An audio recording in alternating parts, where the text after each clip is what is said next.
Assalamualaikum warahmatullahi wabarakatuh. Perkenalkan, kami dari kelompok 6 yang beranggotakan Rafisa Viningka Selsa Gitaya NIM B100 2021, Elisa Novitasari NIM B100 2025, Racita Permatasari NIM B100 204.564, Muhammad Alfifa Yoga Kemal Fatullah NIM B180263, IC Rusdi Mutohar NIM B100 2052, Teguh Eko Purnomo NIM B 2065.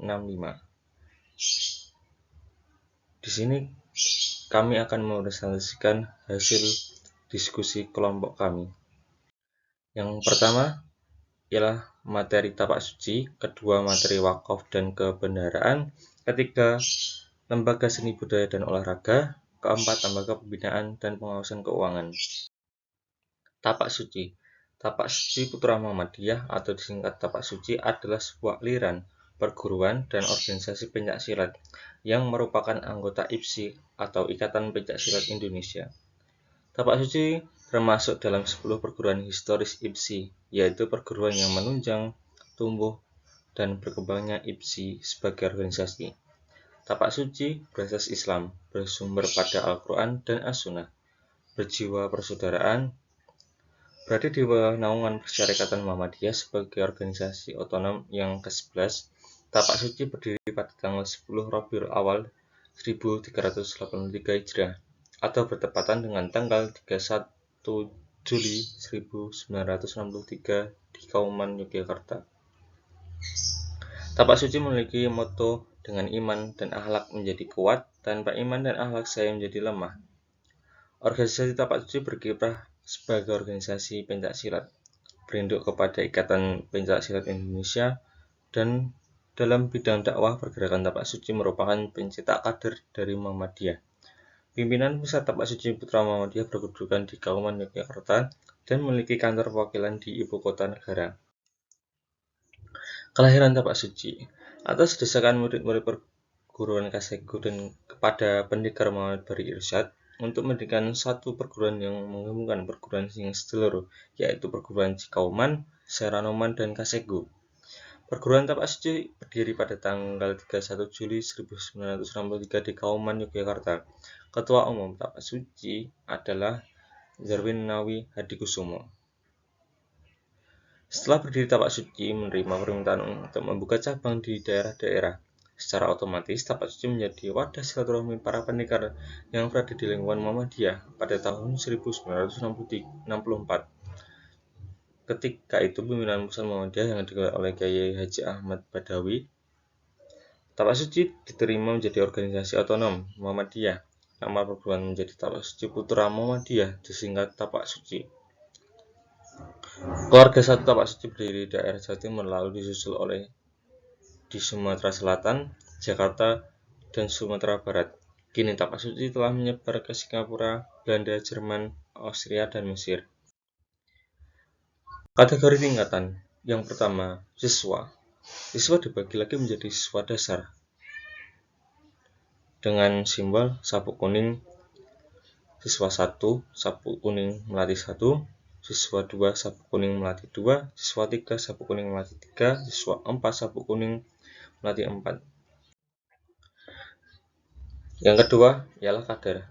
Kader dasar ditandai dengan biru polos, kader muda biru melati merah 1, kader madya biru melati merah 2, kader kepala biru melati merah 3, kader utama biru melati merah 4. Ketiga, pendekar. Pendekar dibagi lagi menjadi pendekar muda, ditandai dengan hitam melati merah 1, pendekar madya hitam melati merah 2, pendekar kepala hitam melati merah 3, pendekar utama hitam melati merah 4, pendekar besar hitam melati merah 5. Moto Tapak Suci. Tapak Suci memiliki moto dengan iman dan akhlak saya menjadi kuat, tanpa iman dan akhlak saya menjadi lemah. Organisasi Tapak Suci berkiprah sebagai organisasi pencaksilat, berinduk kepada Ikatan Pencaksilat Indonesia, dan dalam bidang dakwah pergerakan Tapak Suci merupakan pencetak kader dari Muhammadiyah. Maksud dan tujuan Tapak Suci. Maksud dan tujuan. Pertama, mendidik serta membina ketangkasan dan keterampilan pencaksilat sebagai bela diri, seni, olahraga, dan budaya bangsa. Memelihara dan mengembangkan kemurnian pencaksilat aliran tapak suci sebagai budaya bangsa yang luhur dan bermoral, sesuai dan tidak menyimpang dari ajaran Islam. Materi kedua ialah Majelis Wakaf dan Kebendaharaan. Muhammadiyah sejak berdiri tahun 1912 dikenal dengan semangat pembaruan atau tasydid, dengan slogan kembali kepada Al-Quran dan As-Sunnah. Dalam kegiatannya tidak bisa dilepaskan dari unsur wakaf tanah. Untuk mengelola harta benda wakaf, dibentuklah suatu majelis yang khusus menangani masalah tersebut, yakni Majelis Wakaf dan Keharta Bendaan, yang melakukan pengelolaan zakat, infak, sedekah, diintegrasikan ke dalam pengelolaan wakaf menurut aturan syariat sesuai dengan kaidah yang ditetapkan oleh Muhammadiyah. Wakaf sangat kental diwarnai oleh peralihan aset dari wakaf ke wakaf kepada orang atau lembaga yang berfungsi sebagai pengelolaan. Pada saat yang sama, proses peralihan aset berupa wakaf sering diwakili konflik dan kesalahpahaman antara pewakaf dan pengelola wakaf, antara ahli waris pewakaf dan pengelola wakaf, dan sebagainya. Karena itu, sebagai organisasi sosial keagamaan yang sebagian asetnya berasal dari wakaf dan non-wakaf, Muhammadiyah membentuk sebuah majelis khusus, yaitu Majelis Wakaf dan Keharta Bendaan. Majelis ini bertugas untuk melakukan penertiban aset Muhammadiyah, baik dalam pengelolaannya, kepemilikannya, penguasaannya, maupun pengadministrasiannya. Pada tahun 1939, dalam Kongres ke-29 di Medan, dibentuklah suatu badan baru yang disebut Majelis Wakaf dan Keharta Bendaan. Macam-macam wakaf. Menurut hukum Islam, wakaf terdiri dari dua, yaitu wakaf ahli dan wakaf khairi. Yang pertama, wakaf ahli atau wakaf keluarga atau khusus. Wakaf ahli atau biasa tersebut wakaf keluarga atau wakaf khusus adalah merupakan wakaf yang ditunjukkan kepada orang-orang tertentu, seseorang atau lebih, baik keluarga wakif ataupun bukan. Misalnya mewakafkan buku-buku untuk anak-anaknya yang mampu mempergunakan, kemudian teruskan kepada cucunya. Wakaf semacam ini dipandang sah dan kehendak menikmati harta wakaf adalah mereka yang ditunjuk dalam pernyataan wakaf. B. Wakaf khairi atau wakaf umum. Sedangkan wakaf khairi atau wakaf umum adalah merupakan wakaf yang sejak semula ditunjukkan kepada kepentingan umum orang banyak, tidak dikhususkan untuk orang-orang tertentu. Wakaf umum ini sejalan dengan amalan wakaf yang menyatakan bahwa pahalanya akan terus mengalir sampai wakif tersebut telah meninggal. Apabila harta wakaf masih dapat diambil manfaatnya, sehingga wakaf ini dapat dinikmati oleh masyarakat secara luas dan merupakan sarana untuk menyelenggarakan kesejahteraan masyarakat baik dalam bidang sosial, ekonomi, pendidikan, kebudayaan, serta keagamaan. Bagian-bagian organisasi Muhammadiyah. Jaringan kelembagaan Muhammadiyah. Jaringan kelembagaan Muhammadiyah terdiri atas pimpinan pusat, pimpinan wilayah, pimpinan daerah, pimpinan cabang, pimpinan ranting, dan jamaah Muhammadiyah. Pembantu pimpinan perserikatan.